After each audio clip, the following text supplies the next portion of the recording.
Yes, we are with the next section, that is about the errors in the measurement. So, probably when I am going to measure any quantity, definitely it will not be similar to that of the standard value. You may have some errors. So, what may be the reason of the errors? We will explore what are all the types of errors and what may be the reason of errors. When we take the types of errors, the first type of error is static error. So what do we understand by static error? The difference between the true value and its value as obtained by measurement. So true value is something what actually should come, and what my measuring instrument is going to give is a different value. That error is called as static error. So why do we get this static error? Probably due to human mistakes, careless reading, mistakes in observation. So these may be the probable reasons for having this static error. The second type of error, what you have to understand, is systematic error. So under systematic error, you have got instrumental error. So instrumental error means it is the inherent in measuring instruments because of their mechanical structure. So suppose when you take a measuring instrument, it will have some moving quantity, moving elements to be present. So that moving elements, if it has got a friction, the movement will be restricted. So that will create an error, and that error is called as instrumental error.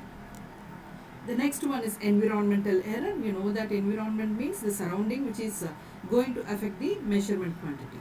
For example, if I am going to measure the temperature, so temperature probably if I am going to measure the room temperature, if some external participants are present, then definitely the room temperature will be changing. So that is called as environmental error. Barometric error. So magnetic or electrostatic fields are present. Suppose when I am going to measure some magnetic quantity, and if some electric field is present near to it, definitely the magnetic property will be changing according to the electric field present, and that will create an error that is called as environmental error. So environmental error is due to the presence of the external factors surrounding the measuring quantity. The next one is random error. So random error is it's an unknown error which is probably during the making of instruments it may have, or it is to be very slow, very low chance, but due to some unknown parameters, if there is an error, that is called as a random error.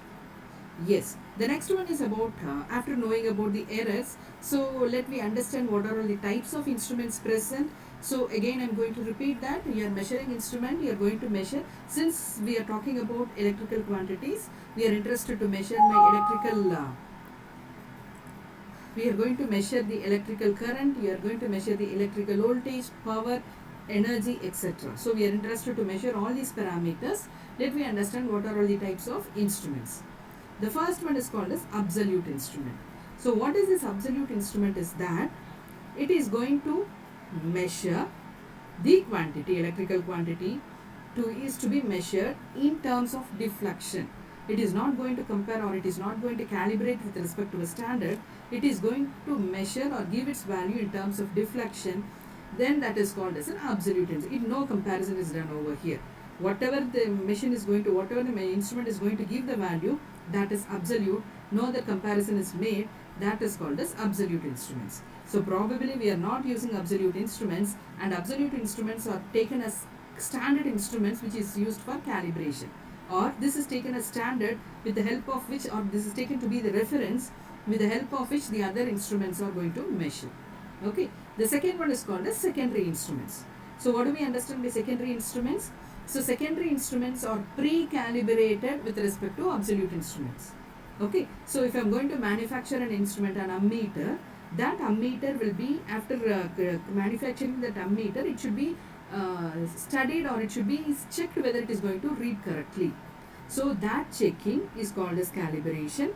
What I am going to do here is I am going to take a standard instrument, and I am going to compare this with that of the absolute instrument is standard instrument. That's absolute instrument is taken, and its values will be, the instrument what I have manufactured will be compared with that of the absolute instrument. Okay, so that resulting instrument is called as secondary instruments.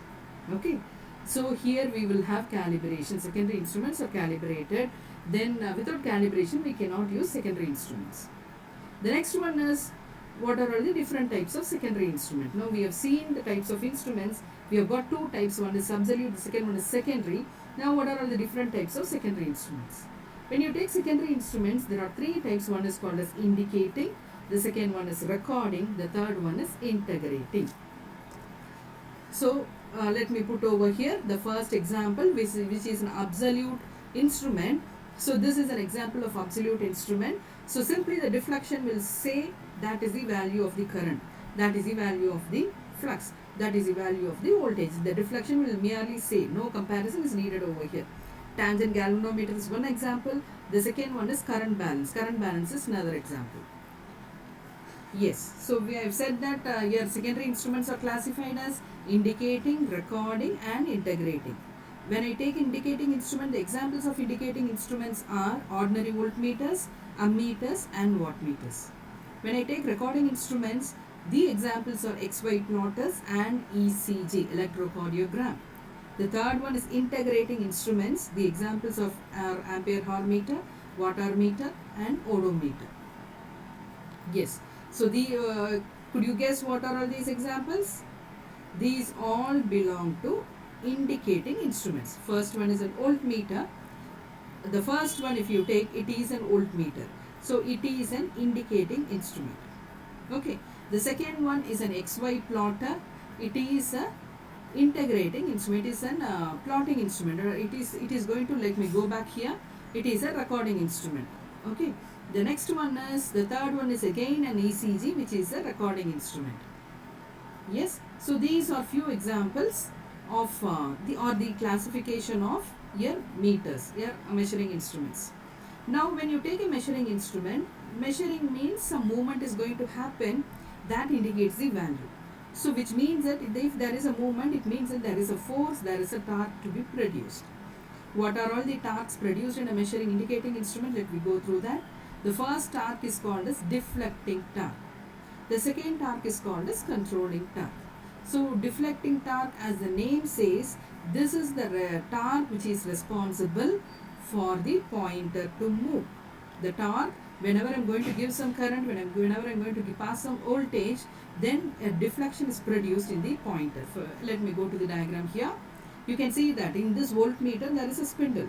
So that spindle will move whenever I give some voltage, which means that there is a deflection in the spindle. So that deflection is caused by, so here the spindle will be moving according to the voltage.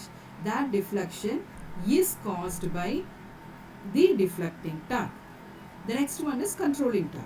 So once my needle is deflecting, if I am going to measure 60 volts, my needle will come to 60 volts, and again if there is no control over it, it will go to 100, it will go beyond 100. So what I have to do there, I have to produce an opposite torque such that when the nearer measuring value is coming over, the control should be produced. So that will be executed by this controlling torque. The third one is called as, so here how do we do the control? Is by means of spring control. So let me see here, show here, there is a spring over here. So what happens is, when my spindle is going to move, the spring will get tightened. At one condition it will be so tightened that this spindle cannot move or this pointer cannot move. So the control is executed by the control torque is executed by this spindle. The next one is gravity control. So two types of control is available. One is spring control, the second one is gravity control.